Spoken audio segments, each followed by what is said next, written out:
ইউসুফ আলাইহিস সালাম বলেছিল না যে আমি বিশ্বস্ত, আমাকে দায়িত্ব দেন? আমি বলতে চাই আমি বিশ্বস্ত, আমাকে দায়িত্ব দেন। আমাকে 5 বছর সময় দেন, পুরো দেশের শিক্ষা সিস্টেম চেঞ্জ করে দেবো ইনশাআল্লাহ। প্লে গ্রুপ থেকে প্লে গ্রুপ থেকে নিয়ে মাস্টার্স পর্যন্ত এমন শিক্ষানীতি প্রণয়ন করা সম্ভব যে আমাদের বাচ্চারা একদম প্লে থেকে মাস্টার্স পর্যন্ত বাংলা, ইংরেজি, অঙ্ক এবং জেনারেল সাবজেক্টগুলোর সাথে কোরআন হাদিসের একটা অপূর্ব সমন্বয়ে পড়াশোনা করবে ইনশাআল্লাহ। একা করে দিতে পারবো ইনশাআল্লাহ তাআলা। আমাকে এরকম 100 জন শিক্ষাবিদ দেন, 100 জন আলেম ওলামা দেন, একটা প্যানেল করে দেন, পুরো দেশের শিক্ষা চেঞ্জ করে দেওয়া যাবে ইনশাআল্লাহ। যাদেরকে রেখেছেন এদের মাথায় গোবর আছে, যাদেরকে রেখেছেন এদের মাথায় টাটকা গোবর আছে। বইপত্রগুলোর অবস্থা দেখেছেন? বইপত্রগুলো ঘাটাঘাটি করেছেন? সমকামিতা প্রমোট করছে আমাদের দেশের মধ্যে, ট্রান্সজেন্ডার প্রমোট করছে আমাদের দেশের মধ্যে, আমাদের বাচ্চা কাচ্চা কচি কাঁচা বাচ্চাদেরকে শারীরিক শিক্ষার নামে যৌন শিক্ষা দিচ্ছে। এগুলো আমাদের মুসলমানদের শিক্ষা? এটা চলতে থাকলে দেখবেন অচিরেই কোনো মানুষ বাচ্চাদেরকে স্কুলে পাঠাবে না, এটা অরুচি ধরে যাবে। তখন কি হবে? কোটি কোটি স্কুল, কলেজ, বিশ্ববিদ্যালয়ে খা খা করে পড়ে থাকবে, কেউ পাঠাবে না ওখানে। তখন মাদ্রাসা থেকে মানুষ ঝুঁকবে আরো বেশি। আমি তো দাবি জানাই উপরের লেভেল থেকে এমন একটা শিক্ষা ব্যবস্থা প্রণয়ন করা হোক যাতে আমার মাদ্রাসা গড়ার প্রয়োজনই না হয়।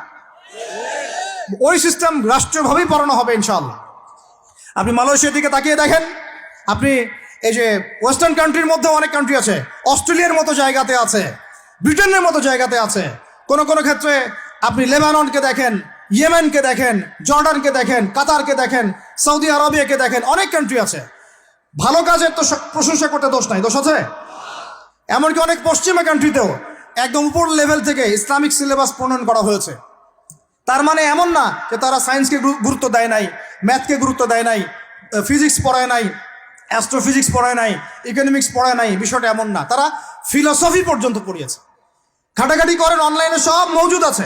এমন শিক্ষানীতি প্রণয়ন করা সম্ভব একদম প্লে থেকে নিয়ে মাস্টার্স পর্যন্ত। আমার ছেলে ইমামতিও করবে, এদিকে বিমানও উড়াবে ইনশাআল্লাহ।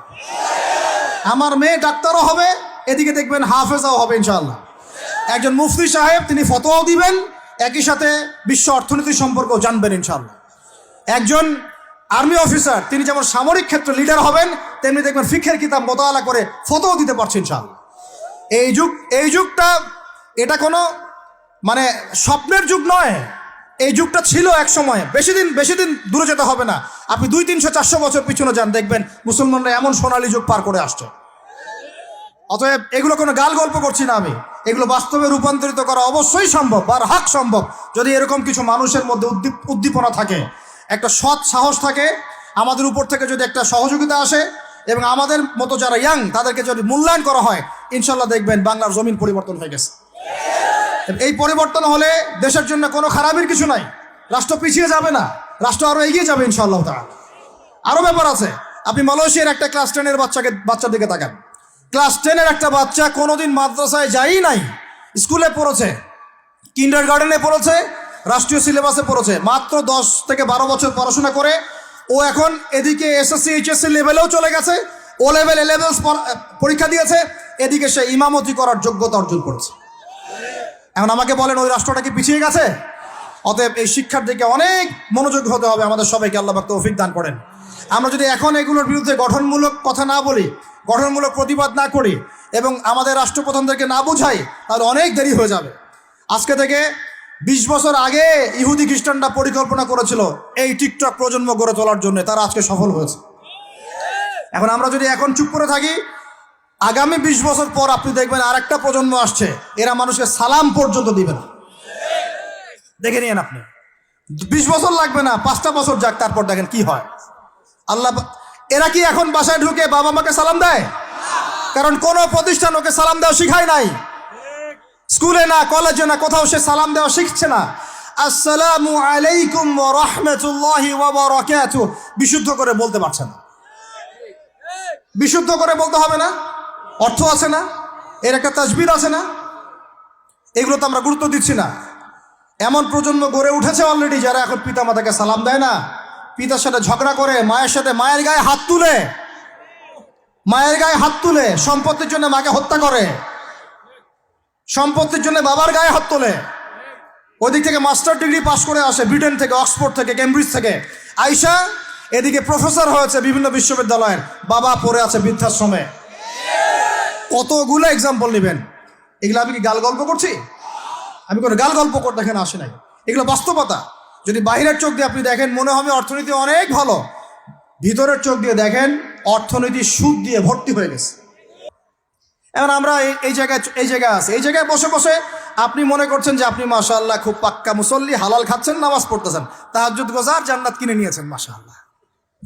অথচ আপনার অর্থনীতি সুদভিত্তিক, এবং এই সুদভিত্তিক অর্থনীতির আন্ডারে থেকে কোনো বেসরকারি ব্যাংক পর্যন্ত 100% সুদমুক্ত সিস্টেম দিতে পারবে না। ফুল স্টপ, খালাস। আর এর উপরে আবার আছে ঘুষ, তার উপরে আবার আছে দুর্নীতি, তার উপরে আপনারা আবার মাপে কম দিচ্ছেন, তার উপরে আবার পণ্য মজুত করছেন, মার্কেটে ইচ্ছাকৃতভাবে প্রাইস বাড়ায় দিচ্ছেন, এই কাজগুলো করছেন। আমি শিক্ষিত একটা সমাজ পেয়েছি বলে কথাগুলো এভাবে মাহফিলে বললাম। এগুলো মাহফিলে কিন্তু আলোচনা হয় না। এগুলো কি মাহফিল আলোচনা হয়? আমরা বিশ্বাস করি গাজীপুরের শহরের মানুষ, সব ঢাকার মানুষ, আপনারা সব বুঝেন, ইন্টেলেকচুয়াল অডিয়েন্স আছেন এখানে। এই কথাগুলো খোলামেলা বলার কারণেই ওদের দ্বারা পালিত কিছু তথাকথিত শায়েখ আমার উপর খুব ক্ষিপ্ত। এর আকীদা ঠিক নাই, এর মানহাজ ঠিক নাই, লেকচার শোনা যাবে না, ইত্যাদি ইত্যাদি। ঠিক আছে, আমারটা শোনার দরকার নাই, তোমাকে শুনতে কে বলছে? তোমার শোনার ইচ্ছা করে না, তুমি শুনিও না। যাদের শোনার ইচ্ছা তারা শুনবে ইনশাল্লাহ। আর তোমার মতো কিছু মুনাফিক না শুনলে আমার কিছু যায়ও আসে না ইনশাল্লাহ। মুমিনরা যারা, তারা শুনবে, বুঝবে, ইনশাল্লাহ ওরাই প্রজন্ম করবে ইনশাল্লাহ। আর আমাদের ভুল হতে পারে, ভুল হলে সেটা ওলামায়ে কেরাম সংশোধন করবেন।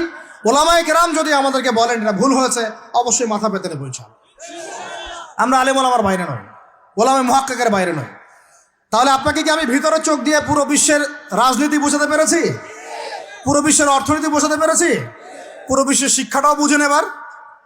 আপনার কাছে মনে হচ্ছে পুরো বিশ্বের শিক্ষা খুব উন্নত, বাহ্যিকভাবে বস্তুবাদী ক্ষেত্রে উন্নত, মঙ্গলে যাচ্ছি, চাঁদে যাচ্ছি, স্যাটেলাইট পাঠাচ্ছি ইত্যাদি, তো এগুলো বস্তুবাদী উন্নতি। আদতে কি হচ্ছে দেখেন, নীতি নাই, শিক্ষা অর্জন করার পর নৈতিকতা নাই, চরিত্র নাই, সালাম কালাম নাই, ধর্মভীরুতা নাই, আমানতদারিতা নাই। একজন ডক্টর, সে মাশাআল্লাহ ডক্টর হয়েছে, হওয়ার পরে এখন সে দেখছি কসাই হয়ে গেল। তাহলে কোন শিক্ষাটার ঘাটতি হলো? নীতির, নৈতিকতার, ইসলামের ওই বুঝটা নাই, পরকালীন কনসেপ্ট নাই। একজন ইঞ্জিনিয়ার মাশাআল্লাহ, আপনি theta, sine theta, cos theta সব তো বুঝেন মাশাআল্লাহ। আপনি একজন আর্কিমিডিস থেকে শুরু করে পিথাগোরাস সব পড়ে ফেললেন, কিন্তু ইঞ্জিনিয়ার হয়েও তো আপনি চোর হলেন। তাহলে কোন শিক্ষার অভাব হলো বলেন? একটা মেয়েকে আপনি দেখছেন মাশাআল্লাহ এগিয়ে যাচ্ছে, বাপরে বাপ, ফেমিনিস্ট রেভলিউশন। আদতে ওর গায়ে এখন একটা গেঞ্জি, ওর গায়ে পায়ে একটা জিন্সের প্যান্ট, বাহিরের চলাফেরা দেখে তার অঙ্গ প্রত্যঙ্গ সব স্পষ্ট দেখা যাচ্ছে, সে স্পষ্ট বেপরদায় চলছে। একটা ছেলেকে আপনি দেখছেন বাহির থেকে পড়ে আসলো, এসে এখানে ট্রান্সজেন্ডার হয়ে গেল, লিঙ্গ পরিবর্তন করতেছে। ছেলে পেলেকে দেখছেন এখানে ডিগ্রি অর্জন করেছে, কিন্তু মাদক ছাড়তে পারছে না, মেয়েদের সাথে জেনা ছাড়তে পারছে না, সমকামিতা ছাড়তে পারছে না। শিক্ষার সংজ্ঞাটাই বা আসলে কি তাহলে?